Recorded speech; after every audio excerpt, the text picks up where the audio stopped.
The reason that I like that Toronto is falling apart, the reason I love this is not because I'm rooting against baby dinosaurs. They're adorable. They should never die.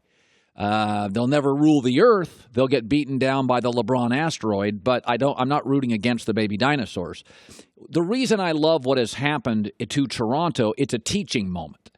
And having watched this now for 4 decades, there are 4 or 5 things that do not matter in the playoffs. Now, in the regular season, they can make you win a lot of games. They just historically don't matter in the playoffs. Number 1 is depth.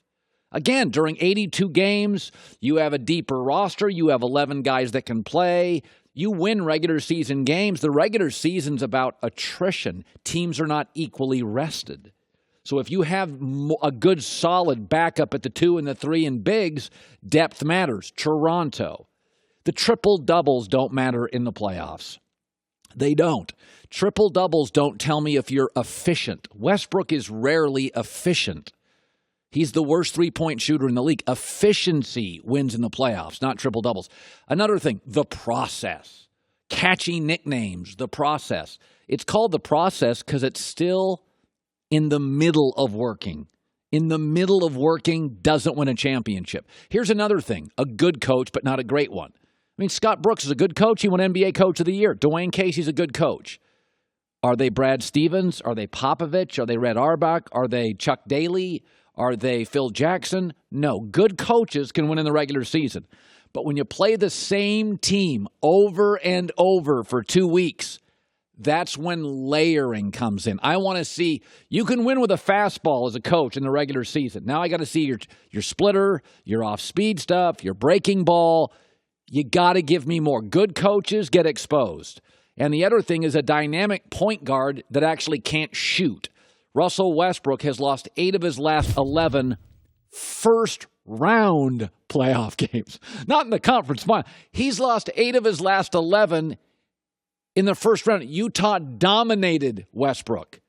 Okay, John Wall can't get out of the second round in the Eastern Conference. Derrick Rose. Rondo won a title, but point guards that are dynamic but can't shoot don't matter in the playoffs. Here's the 4 things that matter in the playoffs. Most are obvious. Superstars. A LeBron, a Steph, a KD, a Harden. Superstars, not stars, superstars. A stellar coach, a Popovich, a Phil Jackson, a Chuck Daly, a Pat Riley in his prime. Right now we have a Brad Stevens, a Steve Kerr. The other thing is three-point shooting now. This wasn't involved 10 years ago. It's a big deal now. The Celtics and the Warriors were number 1 and 2 in efficiency three-point shooting this year. They have a chance to be in the finals. Houston, by the way, led the NBA in three-point shots attempted. Here's the 4th thing, though, that I've always felt is overlooked: intelligence. Raw talent has a ceiling. You look at the last dynasty before this dynasty, before this Golden State thing. It was the Lakers, right? 2000, 2001, Shaq, Kobe. Look at what their players ended up doing post-career. Assistant coach, head coach, top analyst, Kobe Bryant, Oscar winner. You go look at these great NBA teams of all time. It is remarkable how many executives were on Michael Jordan's Bulls and Isaiah Thomas's Pistons and Bird and McHale's Celtics. Go look at how many executives and coaches and basketball minds were on those teams. It's incredible. That's what I say when I look at Boston right now.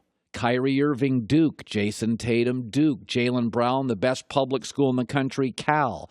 Brad Stevens, smart veteran Al Horford. Like when you look at Golden State, Steve Kerr, Steph Curry dad played, Klay Thompson's dad played. You start adding stuff up in this NBA, and there's a list of stuff that works in the regular season. And then there's a list of stuff that matters in the postseason. And I'm here to tell you, the superstar player, the superstar coach, three-point shooting, and intelligence.